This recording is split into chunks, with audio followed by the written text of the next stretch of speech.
Alhamdulillah, pertama dan selamanya kita terus panjatkan lagi kesyukuran kita kehadrat Allah Subhanahu Wa Taala. Dengan limpah dan kurnianya kita terus dapat bersama-sama dalam satu majlis yang penuh dengan keberkatan pada hari ini. Insya-Allah semoga kita terus menjadi insan yang istiqamah dalam pada kita ingin melaksanakan amal-amal kebajikan, mencari sebanyak mungkin bekalan untuk kita bawa menghadap Allah Subhanahu Wa Taala. Insya-Allah apa juga yang kita lakukan, kita mengharapkan redha daripada Allah Subhanahu Wa Taala. Kita mengharapkan agar ianya diterima oleh Allah Subhanahu Wa Taala, insya-Allah.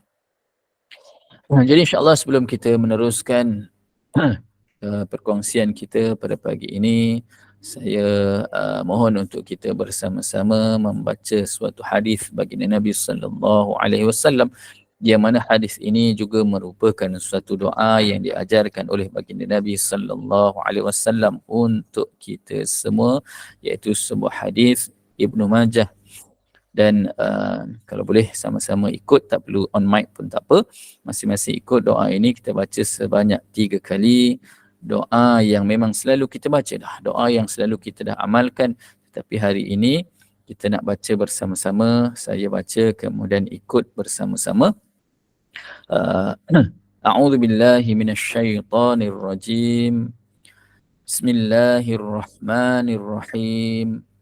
Allahumma inna nas'aluka ilman nafi'a wa rizqan tayyiba wa amalan mutaqabbala. Okay. Allahumma inna nas'aluka ilman nafi'a wa rizqan tayyiba wa amalan mutaqabbala. Allahumma inna nas'aluka ilman nafi'a wa rizqan tayyiba wa amalan mutaqabbala.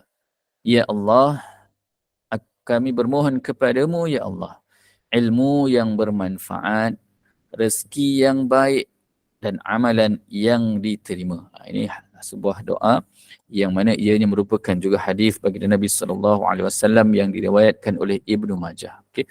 Jadi kita lihat dalam kehidupan kita, dalam kehidupan seharian kita, ramai orang ada ilmu, ramai orang ada pendidikan, ramai orang ada sijil, ada orang ada degree, ada orang ada PhD, ada orang ada master dan sebagainya. Tetapi ada kalanya kita lihat bila mana ilmu yang diperolehi dalam keadaan tiada keberkatannya di sisi Allah Subhanahu Wa Taala, kan. Semua orang mengharapkan ilmu.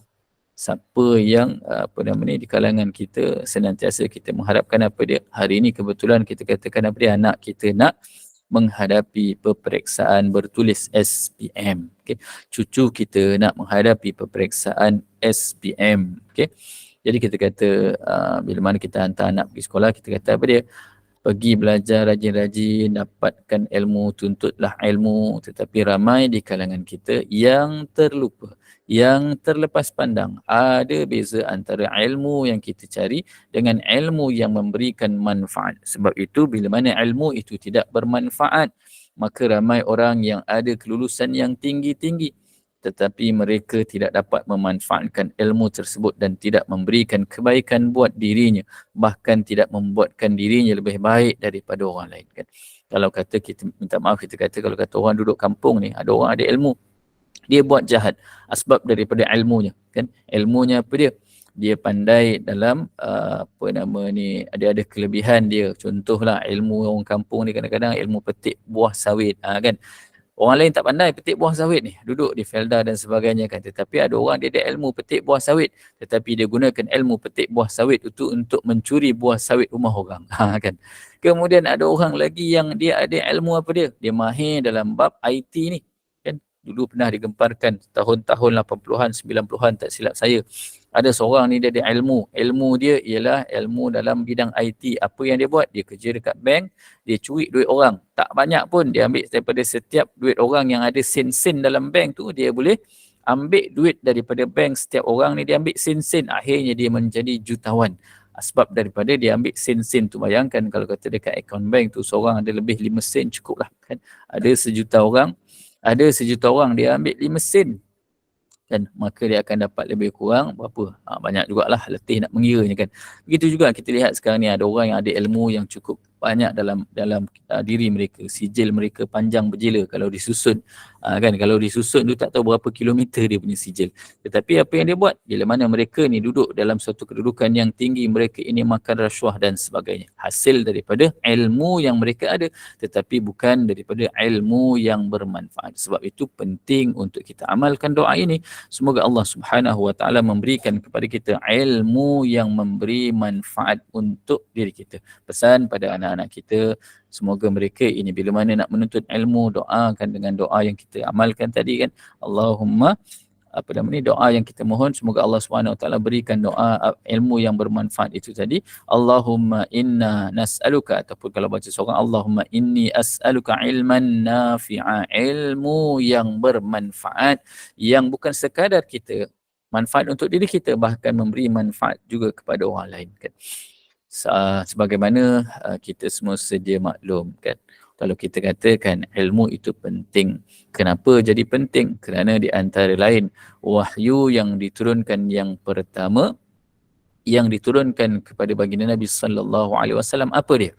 Kan, ini saya bagi soalan. Hari ini kita nak santai-santai, kita bagi soalan, kemudian sahabat-sahabat jawab kan.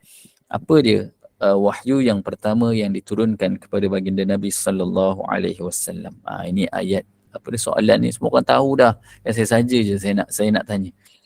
Boleh siapa berikan jawapan? Type dekat mesej tu pun tak apa. Kan. Iqra. Okey. Jawapan tu betul dah, tetapi kita nak yang lebih tepat. Sebab ini soalan yang biasa ditanyakan. Dan Suratul jawapan Alaq, Ustaz. apa dia? Suratul Alaq. Suratul Alaq. Okey. Ayat Lain? 1 hingga 5. 1 sehingga 5. 5. Okey. Ada lagi jawapan lain? Apa dia? Ada tak? Ada? Tak ada nak jawab kan? Okey, jawapan tu Iqra betul dah kan, tetapi kita nakkan jawapan yang lebih tepat, iaitu kalau kita lihat daripada ayat tersebut, kita bacakan ayat tersebut, surah Al-Alaq yang pertama sekali yang diturunkan, ayat yang pertama, iaitu surah Al-Alaq, yang lebih tepatnya daripada ayat yang pertama sehingga berapa? Surah Al-Alaq ni ada berapa ayat dia? Berapa ayat surah Al-Alaq? 19. Okey, ada yang kata 1 hingga 5, ada yang kata 1 hingga 7. Okey, ayat yang dikatakan 1 sehingga 5 itulah yang diturunkan kepada baginda Nabi sallallahu alaihi wasallam, iaitu surah Al-Alaq. Ayat yang pertama apa dia berbunyi? Okey, surah ayat yang pertama yang berbunyi Bismillahirrahmanirrahim. Iqra bismi rabbikal ladzi khalaq. Bila dikatakan Iqra, betul dah Iqra tu, tetapi kita nak ayat yang komplit. Iqra bismi rabbikal ladzi khalaq. Kerana di situ adanya apa dia? Selain daripada perintah supaya kita menyebut nama Allah, Iqra kan, kita katakan bacalah kan, bacalah. Tak cukup sekadar baca, kita nak cerita tentang ayat yang pertama saja. Bacalah wahai Muhammad dengan nama Tuhanmu yang menciptakan sekalian makhluk. Ayat yang pertama. Ya. Sebab itu kadang-kadang bila kita dengar dalam masyarakat kita, kita katakan Iqra, bacalah, tuntutlah ilmu kan. Kita kata tuntutlah ilmu dengan sebanyak mungkin. Tetapi kita lupa nak kaitkan dengan apa dia. Bila mana kita membaca, bacalah dengan nama Tuhanmu yang menciptakan. Bila dikatakan dengan nama Tuhanmu, maksudnya apa dia? Carilah ilmu yang memberikan manfaat. Kita ingat bahawa kita ini diciptakan oleh Allah Subhanahu Wa Taala. Bila mana kita nak kata kita bacalah, maka kita bacalah dengan menyebut nama Tuhanmu agar kita memperolehi ilmu-ilmu yang bermanfaat. Kadang-kadang dalam masyarakat kita, contoh kan, bila berlaku program-program di sekolah, contoh saya ada seorang ada seorang ni dikongsikan, dia kata dia buat program kepada guru-guru. Okay? Bila kita tanyakan kepada guru-guru, siapa di kalangan guru-guru yang ada di sekolah, ni audience dia semua guru-guru. Bila ditanyakan kepada guru, siapa di kalangan guru-guru yang menyampaikan ilmu agama? Okey, agak-agak lah. Kalau kita yang ada pada hari ini ni 156, 160 lebih kurang, bila ditanyakan kepada kita ni semua guru-guru di sekolah kan. Kita guru di sekolah, ada orang mengajar sains, ada orang mengajar matematik, ada orang mengajar bahasa Inggeris, ada orang mengajar akaun, ada beberapa guru yang mengajar mengajar bab agama kan, Jacob dan sebagainya. Kalau kita yang jadi audience, bila mana penceramah tanya dengan kita, siapa di kalangan guru-guru yang ada pada hari ini yang mengajarkan ilmu agama? Agak-agak siapa yang menjawab soalan ni? Yang mengaku dia mengajar, menyampaikan ilmu agama. Agak-agak lah. Dan kebiasaannya. Siapa nak jawab? Ke soalan saya confuse? Kan? Tak ada yang menjawab ni. Okay. Confused Tak dah. Okey. Confuse soalan tadi. Okey, saya tanyakan sekali lagi. Soalan dia, okey. Ada jawapan itu dah? Okey. Bila mana kita duduk dalam satu majlis, kan? Majlis, contohlah kita katakan majlis yang melibatkan guru-guru seluruh sekolah. Kita ni mengajar dekat sekolah, kan adalah guru-guru ilmu yang mengajar matematik, sains, agama dan sebagainya. Bila penceramah tu tanya, siapa di kalangan guru-guru yang ada di sini yang menyampaikan ilmu agama?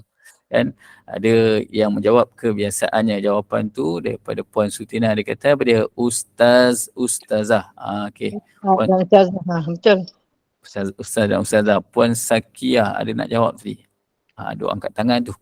Puan Sakiah Samad. Ustaz dan ustazah lah mengajar agama kat sekolah. Memang Okey. kita panggil ustaz, yang perempuan kita panggil ustazah. Tapi Okey. tak ramai. Tak ramai dalam sekolah tu. Okey, faham. Okey. Puan Sakiah ada nak jawab ke? Puan Sakiah tu dia ada masalah Ustaz, dia punya tu tangan tu suka naik. Oh. Maaf dia Ustaz, benda tu masalah. handphone ni memang kadang-kadang dia terus sendiri. Okey, tak apa. Maaf Okey. Okey, tak ada masalah. Assalamualaikum. Okey. Assalamualaikum. Jadi kebiasaannya di kalangan kita akan jawapan yang standard lah, katakan. Yang menjawab soalan tu mesti ustaz dan ustazah, sebab bila mana kita kata menyampaikan ilmu agama, itu pasti ustaz ustazah yang akan mengangkat tangan mengatakan mereka lah yang menyampaikan ilmu agama. Sedangkan pada hakikatnya bila mana kita mengatakan Allahumma inna nas'aluka ilman nafi'a, bila kita katakan ilmu yang bermanfaat, itulah ilmu agama, kan?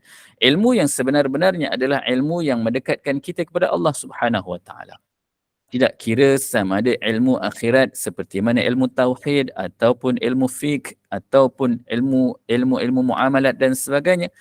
Ilmu-ilmu dunia seperti sains dan matematik juga sebenarnya membawa kita kepada dekatnya kita kepada Allah Subhanahu wa taala. Bila mana kita katakan ilmu sains, contohnya kita kaitkan ilmu sains dengan kejadian manusia, dengan kejadian penciptaan alam ini, kan kita kaitkan dia berapa ramai di kalangan ilmuwan, di kalangan orang-orang bukan Islam yang mana bila mana mereka ini mengkaji sains, mereka mengkaji kejadian alam, ramai di kalangan mereka yang memeluk Islam. Sebab daripada apa dia? Kerana mereka melihat di situ keagungan Allah Subhanahu wa taala yang menciptakan alam ini. Sebab itu tak kira siapa pun kita, guru apa pun kita, kan, bukan semata-mata guru agama. Ini suatu kesilapan yang biasa berlaku. Bila mana ditanyakan siapa yang menyampaikan ilmu agama, maka sudah yakin dan pastilah yang akan menjawab adalah ustaz dan juga ustazah. Jadi sebab itulah bila mana kita katakan berapa ramai di kalangan orang di luar sana yang mana mereka meletakkan, membezakan antara ilmu dunia dan juga ilmu akhirat, menyebabkan mereka semakin jauh dengan Allah Ta'ala. Sebab itu mereka melakukan perkara-perkara yang tidak sepatutnya, pecah amanah, rasuah dan sebagainya. Sebab apa? Mereka tak meletakkan bahawa ilmu tersebut datangnya daripada Allah Subhanahu Wa Ta'ala. Tak membawa mereka kepada ilmu yang bermanfaat, tak membawa kepada mereka agar mereka melakukan amal-amal kebajikan dengan ilmu yang Allah Ta'ala kurniakan kepada mereka. Sebab itulah bila mana diturunkan ayat yang pertama, Iqra' bismi rabbikal ladzi khalaq. Bacalah wahai Muhammad dengan nama Tuhanmu. Bila dikatakan dengan nama Tuhanmu, maka sudah yakin sudah tentu kita yakin dan pasti bahawa setiap ilmu yang Allah Ta'ala katakan bacalah itu, maka kita pun tuntutlah ilmu, kita mencari ilmu sebanyak mungkin dan kita kaitkan dengan nama Tuhanmu yang menyebabkan kita mendekatkan diri kita dengan ilmu-ilmu yang kita perolehi, ilmu-ilmu yang kita pelajari, ilmu-ilmu yang diturunkan ataupun yang diajarkan kepada kita. Kita nak didik anak-anak kita, kita nak didik murid-murid kita agar mereka ini setiap ilmu yang mereka ada membawa mereka dekat kepada Allah Subhanahu Wa Taala. Itu yang kita inginkan. Sebab itu kadang-kadang kita tengok banyak tempat kadang-kadang di pejabat, di sekolah-sekolah diletakkan perkataan Iqra sebesar-besar, kan, diletakkan perkataan Iqra itu sebesar-besarnya, bacalah. Tetapi bacalah, ramai orang baca surat khabar, orang baca WhatsApp, dan orang bukan Islam membaca juga, mereka membaca dengan ilmu-ilmu yang tidak sepatutnya, kan, ilmu hitam juga ilmu, tetapi tak membawa mereka dekat kepada Allah Subhanahu Wa Taala. Ada yang nak bertanya ke? Tak ada ke? Tersalah picit? Okey. Jadi sebab itulah kita katakan ilmu yang membawa kita dekat kepada Allah Subhanahu Wa Taala, tak kira ilmu apa pun, maka kita manfaatkan diri kita agar kita menjadikan diri kita sebagai insan yang senantiasa menyampaikan apa juga ilmu yang membawa dekatnya kita kepada Allah Subhanahu Wa Taala. Kerana malapetaka yang paling besar bila hanya Iqra sahaja tanpa ada kaitan dengan ayat-ayat yang lengkap tadi, kan, 5 ayat yang pertama. Bacalah dengan nama Tuhanmu yang menciptakan sekalian makhluk. Dia menciptakan manusia dari sebuku darah beku. Bila kita katakan dia menciptakan manusia dari sebuku darah beku, apa kaitannya dengan ilmu yang ada sekarang? Maka di sini kita katakan ini kaitannya dengan ilmu sains. Betul tak? Dia menciptakan, Allah menciptakan manusia dari sebuku darah beku, kan? Ada di kalangan kita yang berpegang dengan pandangan teori Darwin. Ingat tak apa teori Darwin? Dulu kecil-kecil saya sekolah, saya ingat lagi teori Darwin. Apa dia teori Darwin? Dia lukis gambar manusia berasal daripada beruk. Siapa yang berpegang dengan teori Darwin sila angkat tangan. Saya tak mengaku sebab saya mengaku dengan apa yang dikatakan. Allah Ta'ala menciptakan manusia daripada sebuku darah beku. Kan kita dulu diajarkan manusia berasal daripada monyet, daripada beruk. Kan saya tak mengaku. Kalau tuan-tuan, sahabat-sahabat nak mengaku daripada keturunan monyet, saya tak nak mengaku. Kan. Kemudian dikatakan apa lagi? Bacalah dari Tuhanmu yang Maha Pemurah, yang mengajar manusia melalui pena dan tulisan. Nampak tak? Dalam ayat yang pertama ini, dalam ayat wahyu yang pertama ini juga dikatakan, bacalah dan Tuhanmu yang Maha Pemurah, yang mengajar manusia melalui pena dan tulisan. Bila katakan pena dan tulisan ini, maknanya kita ni tuntutlah ilmu dengan dengan sebanyak mungkin, dan dia mengajarkan manusia apa yang tidak diketahuinya. Maknanya segala ilmu yang kita ada itu segala-galanya adalah datangnya daripada Allah Subhanahu Wa Taala. Contoh kita katakan, bila kita katakan nak bagi mudah faham lagi beginilah. Okey, kita cerita tadi tentang Iqra. Kalau ada yang tak faham boleh tanya sebab kadang-kadang nak menjelaskan perkara ni kadang-kadang ada orang keliru, kan. Bila kita kata tadi, biasanya orang tanya wahyu yang pertama, jawapannya adalah Iqra, bacalah. Cukup tak sekadar bacalah? Saya bagi contoh yang mudah. Bila kita katakan kita pegang suatu gelas, okey, kita pegang satu gelas, kemudian ada orang kata minumlah, kan. Kita pegang ni, saya bagi contoh, ni gelas. Nampak tak gelas? Gelas ni depan saya ni ada satu gelas. Bila mana kita pegang gelas, kemudian kita duduk dengan kawan kita kata minumlah. Apa yang kita faham daripada perkataan minumlah? Adakah ayat tu dah lengkap ataupun belum? Okeylah, kalau kata apa dia? Belum. Agak-agak kita pegang gelas tadi tu, kalau orang kata minumlah, kita pun minum. Sedangkan arahan dia apa dia? Minumlah dengan tangan kanan. Kita pula masa tu tengah pegang dengan tangan kiri. Bila orang kata minumlah, kita pun minum. Sedangkan arahan dia adalah minumlah dengan tangan kanan. Ataupun Dia katakan minumlah. Macam-macam persepsi boleh keluar. Minumlah air teh tarik. Kan yang kita pegang bukan teh tarik, gelas kosong sahaja. Kan jadi begitulah. Bila mana keluar sahaja ayat yang pertama, wahyu yang pertama mengatakan bacalah. Tak cukup sekadar kita pegang dengan bacalah. Sebab macam-macam benda kita boleh baca. Tetapi bila mana kita cukupkan ayat tersebut, lengkapkan ayat tersebut. Bacalah dengan nama Tuhanmu yang menciptakan sekalian makhluk. Maknanya apa juga ilmu yang kita perolehi, maka kita ini dekatkan diri kita dengan Allah Subhanahu Wa Taala. Ilmu yang kita pelajari, pastikan ilmu tersebut adalah ilmu yang dapat membawa kita lebih dekat kepada Allah Subhanahu Wa Taala. Dan kita ini dalam keadaan pagi ini kita sedang menuntut ilmu. Inilah antara yang dikatakan apa dia? Orang yang menuntut ilmu itu seperti mana orang yang turun berjuang di jalan Allah. Di mana baginda Nabi SAW mengatakan perkara ini, bagi orang yang menuntut ilmu, dia seperti orang yang berjuang di jalan Allah. Dan tak cukup sekadar kita kata kita menuntut ilmu. Betul, kita kata kita ini menuntut ilmu. Kita tergolong di kalangan orang yang mendekatkan diri kita kepada Allah Subhanahu Wa Taala, dan sesungguhnya hanya yang takut kepada Allah ialah para ulama, kan?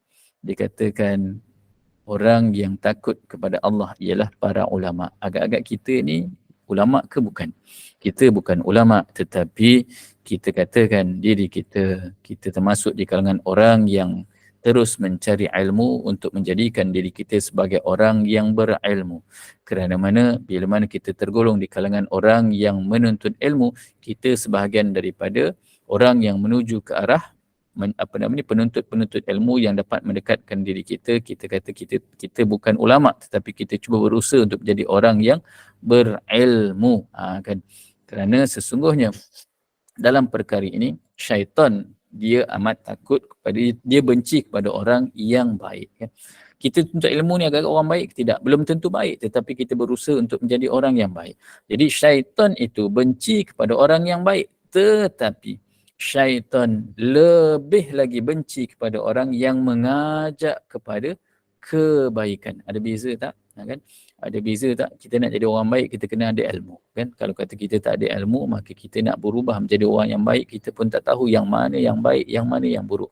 Sebab itu tuntutlah ilmu dengan sebanyak mungkin, kerana di situ kita akan berusaha untuk menjadi seorang insan yang lebih baik. Kita dalam masa yang sama tak cukup sekadar kita menjadi orang yang baik, bahkan kita mengajak orang kepada kebaikan, kan? Hari ini kita berazam pagi ni kita nak ajak orang, kan? Nanti ada kuliah duha kan? Kita ajak orang, kawan-kawan kita. Tak cukup sekadar kawan-kawan kita yang dah biasa join dah. Kita cuba ajak kawan-kawan lain yang tak pernah join lagi. Dan adakah kita katakan penat dah Ustaz ajak dia orang, tapi dia orang tak nak juga join program-program kebaikan yang GNI ni buat. Jangan risau, kan? Jangan risau bila mana kita ajak orang buat baik tetapi orang tak nak ikut. Sebab Allah Ta'ala tak menilai dari segi hasilnya. Yang penting ialah usaha kita. 10 kali kita ajak, dia tak nak join, tak apa, tak ada masalah. Kadang-kadang Allah Ta'ala nak detikkan hati dia untuk join bila mana dia ada masalah. Kan? Kadang-kadang orang begitu. Dia tiba-tiba suatu hari dia ada masalah, dia rasa, ya Allah, sedownnya, apa nak buat ni, kan? Dia teringat ajakan kita, kan? Biasanya katakan Puan Fatimah ajak saya ni program kuliah duha, saya tak pernah join. Hari ni rasa nak cubalah join, manalah tahu bila join ni dapatlah penyelesaian kepada masalah yang saya hadapi. Jadi insya-Allah jangan risau, kita berdoa kepada Allah Subhanahu Wa Taala, usaha kita bila mana kita lakukan dengan ikhlas kerana Allah Subhanahu Wa Taala, pasti ada ganjarannya. Kan? Biasanya kita ni cuba kita katakan kalau ada kawan-kawan kita jumpa kita, dia ajak dia buat kawan-kawan bila dia buat graf tu, dia buat lukisan, kawan-kawan ajak kita paling takut dia bila kawan-kawan ajak kita jumpa, dia bawa satu kertas, dia bawa satu pen. Saya nak jumpa, jom kita pergi minum, katanya. Kita pun join dia pun mulalah cerita, perempuan dia bercerita, dia pun mulalah lukis. Sebelah atas ada bulat, kemudian ada kaki kanan, kaki kiri, kaki bawah dia ada 5 orang, bawah dia ada 5 orang. Biasanya orang nak cerita apa? Ni mungkin ada orang yang faham, ada orang yang tak faham kan. Dia akan buat satu dalam kertas tu atas bulat, sebelah kanan satu kaki, sebelah kiri satu kaki, tengah-tengah ada satu kaki. Kemudian level kedua bawah dia 5 kaki kan. Ni biasanya kalau orang cerita pasal MLM kan, multi level marketing, orang rasa macam alamak, malas tu nak join multi level marketing kan. Sedangkan multi level marketing tu kalau kata kita amalkan dalam perkara kebaikan, contoh hari ni kita nak ajak kawan kita kan, kita nak ajak kawan kita join program kuliah duha nanti, kita tetapkan hari ini konsep multi level marketing ni bagi mereka yang pernah join, kalau kita convert dia kepada program-program kebaikan, memang banyak memberi manfaat kan. Kita tak kata multi level tu tak bagus, saya tak nak sentuh perkara tu sebab ada orang mencari rezeki dengan perkara tersebut kan, asalkan patuh syariah silakan. Tetapi kalau kita convert dia, kita tukar dia kepada apa yang kita nak lakukan hari ini. Hari ini kita plan, kita nak ajak 10 orang kawan kita. Kita pun WhatsAppkan poster kuliah duha. 10 orang. Kita pesan dengan kawan kita, tolong share kepada 10 orang. Kawan kita share lagi kepada 10 orang. Allahu Akbar. Kan? Tak banyak pun usaha kita. Kita share hanya kepada 10 orang. Mungkin kita share lagi kepada 10 grup. Lama tak kita nak share? Kan tak lama pun. Lebih kurang seminit 2 je kita share kepada 10 orang. Kita pesan dalam WhatsApp kita tu. Walaupun kita mungkin tak dapat hadir, tolong share kepada 10 orang yang lain. Tolong share kepada 10 grup yang lain. Bayangkan daripada 10 orang tu dapat seorang cukup. Kan seorang dia share kepada 10, daripada seorang dia share lagi kepada 10. Hari yang sama ada 5 orang atau 10 orang yang join program kita. Agak-agaknya dapat tak kita pahalanya kan? Dan di situ juga adanya keberkatan ilmu yang bermanfaat yang boleh kita sampaikan. Kita mungkin tak pandai kita nak sampaikan, tetapi dengan cara kita mengajak mereka, kita akan tergolong di kalangan orang yang senantiasa berusaha untuk menyampaikan ilmu, senantiasa berusaha untuk menyampaikan kebaikan. Dan ingatlah barang siapa yang menyampaikan ilmu yang bermanfaat, insya-Allah mungkin beberapa orang inilah nanti yang akan menjadi saksi kepada kita di akhirat kelak. Mungkin di kalangan mereka ini yang menyampaikan ilmu tersebut, inilah yang menjadi saham yang terbaik untuk kita di akhirat nanti. Dalam keadaan kita bertemu dengan Allah Ta'ala, kita rasa, ya Allah, aku tak ada pula sampaikan ilmu. Apa yang aku nak bawakan? Doa anak yang soleh. Kadang-kadang ada orang tak dikurniakan dengan zuriat, dia tak boleh nak mengharapkan doa daripada anak yang soleh kan. Jadi dia kata dia nak sedekah pun tak banyak mana sangat sedekah. Nak kata dia menyampaikan ilmu yang bermanfaat, dia bukan guru, dia bukan orang yang mampu menyampaikan ilmu dengan sebaik mungkin. Tiba-tiba di akhirat nanti datang ilmu sebagai bekalan, dia kata akulah ilmu yang dikatakan sebagai ilmu yang bermanfaat. Kita duk fikir-fikir bila masa aku sampaikan ilmu, rupa-rupanya yang kita buat sistem MLM tadi, itulah ilmunya daripada kawan-kawan kita yang duk share, rupanya itulah ilmu yang bermanfaat yang disampaikan. Bukan kita yang sampaikan, tetapi melalui iklan yang kita ajak kepada kawan-kawan, itulah yang nanti yang memberikan kepada kita apa yang dikatakan sebagai ilmu yang bermanfaat yang disampaikan kepada orang lain, insya-Allah. Jadi mohon maaf, ini kita santai-santai saja, ceritanya tak ada panjang mana, poinnya tak banyak mana pun.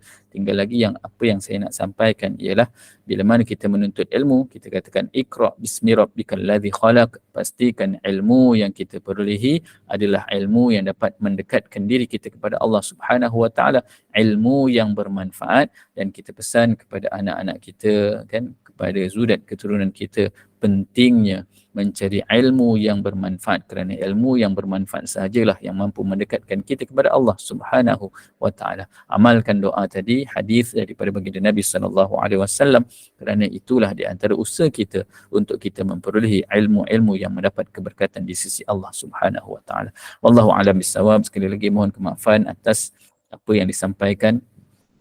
Sudah pasti banyak kelemahan, kekurangan atas perkongsian pada pagi ini. Semoga Allah Subhanahu wa taala senantiasa memberikan kemaafan kepada kita semua, mengampunkan kita semua, dan saya mohon kemaafan daripada seluruh jemaah yang turut serta pada pagi ini. Semoga Allah Subhanahu wa taala senantiasa mengikatkan hati-hati kita dengan penuh rasa keimanan, ketakwaan kepada Allah Subhanahu wa taala, agar menjadikan platform ini sebagai platform yang terbaik untuk merapatkan ukhuwah dan juga silaturahim sesama kita, insya-Allah. Sekian, assalamualaikum warahmatullahi wabarakatuh. Saya serahkan kembali kepada Puan Admin. Waalaikumsalam warahmatullahi wabarakatuh. Alhamdulillah. Amin. Allahumma amin. Jazakallah khairan kasiran kepada yang berbahagia Al-Fadil Ustaz Mahmud Mastam yang telah pun selesai kuliah kita pada pagi ini dengan memimpin kita bacaan Yasin, doa, selawat dan tazkirah. Mudah-mudahan asbab kita membaca Yasin secara berjemaah dan doa tadi, insya-Allah kita mohon pada Allah mudah-mudahan beri keafiatan kepada para sahabat kaum keluarga kita yang diuji dengan pelbagai penyakit. Dan pada pagi ini juga terima kasih kepada Al-Fadil Ustaz yang memberi tazkirah walaupun ringkas tentang pentingnya ilmu untuk kita memperolehkan ilmu pengetahuan yang bermanfaat yang boleh mendekatkan diri kita kepada Allah. Mudah-mudahan ilmu yang bermanfaat, yang barakah itu kita jadikan panduan dan juga merupakan persiapan kita untuk kehidupan di akhirat, dan juga mungkin juga ilmu yang bermanfaat itu menjadi sumber pahala yang berlanjutan, insya-Allah. Terima kasih kepada tim Gemar Iman, terima kasih kepada para pencinta ilmu yang sudi mengimarkan kuliah-kuliah anjuran Gemar Iman, dan juga jutaan terima kasih kepada seluruh para penginfak yang terus menyumbang kepada tabung Gemar Iman. Mudah-mudahan rezeki berlimpah ruah dan terusnya mendapat manfaat bersama kita di dalam kuliah-kuliah yang kita sediakan nanti, insya-Allah. Jadi terima kasih sekali kepada para sahabat pencinta ilmu. Semoga dengan rahmat Allah kita diberikan kekuatan, kemudahan ke atas kesulitan, dicukupkan rezeki, diberi kesihatan yang baik dan dimudahkan urusan kita dimanapun kita berada.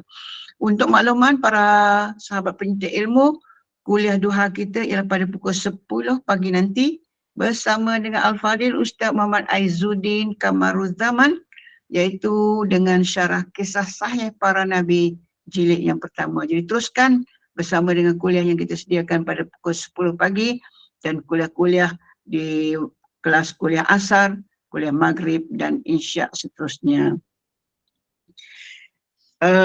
Saya mewakili tim Gemar Iman, sekali lagi mohon maaf kepada para pencinta ilmu semua atas segala kekurangan kekhilafan sepanjang mengendalikan majlis pada pagi ini.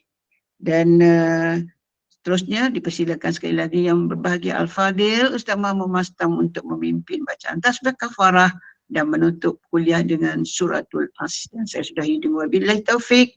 Wassalamualaikum warahmatullahi wabarakatuh. A'udzu billahi minasyaitonir rajim. Bismillahirrahmanirrahim. Subhanakallahumma wa bihamdika asyhadu an la ilaha illa anta astaghfiruka wa atubu ilaik. Bismillahirrahmanirrahim. Wal 'asr. Innal insana lafi khusr. Illa alladhina amanu wa 'amilus solihat wa tawasaw bil haqqi wa tawasaw bis sabr. Sadaqallahul azim. Assalamualaikum warahmatullahi wabarakatuh.